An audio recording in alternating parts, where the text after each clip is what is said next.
नमस्ते बच्चों, मैं शतरूपा तिवारी, उच्च माध्यमिक शिक्षक जीव विज्ञान, पीएम श्री शासकीय उच्चतर माध्यमिक विद्यालय सिद्धपुरा। आज मैं उपस्थित हूँ आप लोगों को एक और प्रयोग बताने के लिए। मैंने पिछले वीडियो में एक बीजपत्री जड़ की अनुप्रस्थ काट की अस्थायी स्लाइड बनाकर उसे अपनी कॉपी में कैसे लिखना है प्रायोगिक रिकॉर्ड में वह बताया था। आज मैं आपको एक नए प्रैक्टिकल को बताने के लिए उपस्थित हूँ। आज का हमारा उद्देश्य है द्विबीजपत्री जड़ की अनुप्रस्थ काट की अस्थायी स्लाइड तैयार कर अध्ययन करना। इस प्रैक्टिकल को करने के बाद हम प्रैक्टिकल कॉपी में कैसे लिखेंगे ये मैं आज आप लोगों को बताऊंगी। और मैंने इसका एक रंगीन चित्र बनाया है, जैसा मैंने एक बीजपत्री जड़ का बनाया था। मैंने कहा था कि आप भी इसका चित्र अपनी कॉपी में भी 4 कलर के पेन या पेंसिल का उपयोग करके बना सकते हैं, जिससे कि हमें जड़ की संरचना को समझने में बहुत आसानी होती है। तो मैं यहाँ पर आपको दिखाऊंगी। यहाँ पर आप देख सकते हैं ये द्विबीजपत्री जड़ की अनुप्रस्थ काट का चित्र हमारी किताब में बना हुआ है।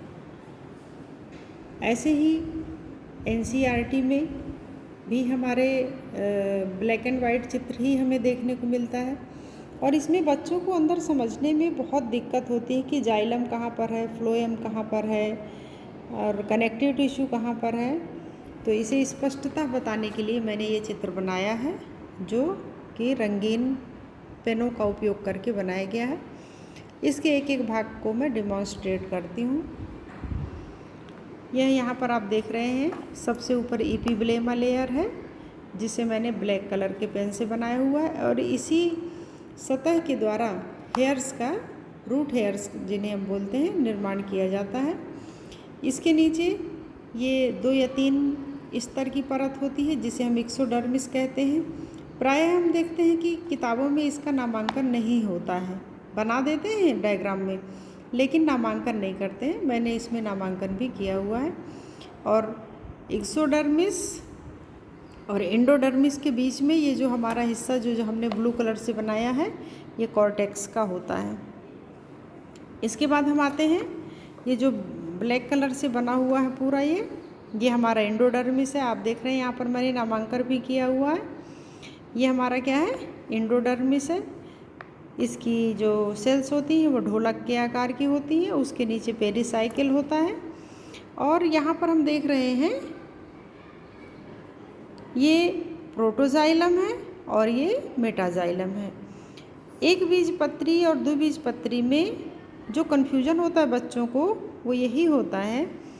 यहाँ पर भी हम देख रहे हैं ये वेस्कुलर बंडल्स हैं, तो इसमें संख्या कितनी हमें दिख रही है, 4 ही दिख रही है वेस्कुलर बंडल्स की संख्या, जबकि एक बीजपत्री में यह संख्या 6 से लेकर 20 तक होती है। और यहाँ पर देखिए ये जाइलम है, प्रोटोजाइलम, मेटाजाइलम, और ये फ्लोएम है, और इसके बीच में ये जो स्थान है, खाली स्थान, यहाँ पर क्या है, कनेक्टिव टिश्यू है।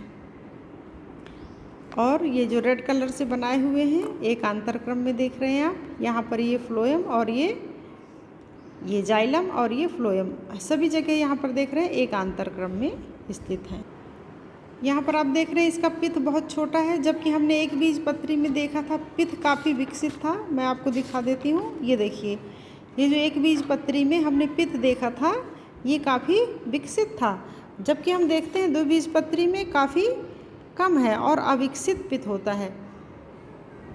तो आप इस डायग्राम को अपनी कॉपी में बना सकते हैं प्रैक्टिकल रिकॉर्ड में। इसी तरह से रंगीन बनाएंगे तो आपको बहुत ही आसानी होगी, क्योंकि ये प्रैक्टिकल में और थ्योरी में दोनों में ही आपके सिलेबस में दिया हुआ है।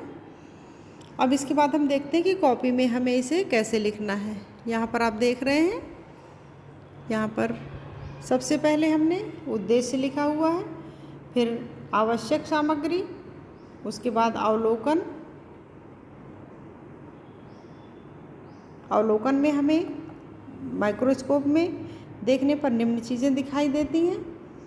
इपिब्लेमा, cortex, endodermis, pericycle, vascular bundle, connective tissue. ये मैं आपको ज़्यादा डिटेल में नहीं बता रही हूँ क्योंकि मैं अपने पिछले वीडियो में आपको ये काफ़ी डिटेल में एक बीजपत्री में बता चुकी हूँ। मैं वही चीज़ें हाईलाइट कर रही हूँ जो दोनों में अंतर पाया जा रहा है।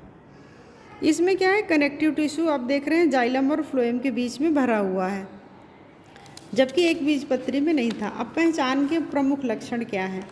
हमने एक बीजपत्री में भी देखा था पहचान के लक्षण, अब हम इसमें देखेंगे।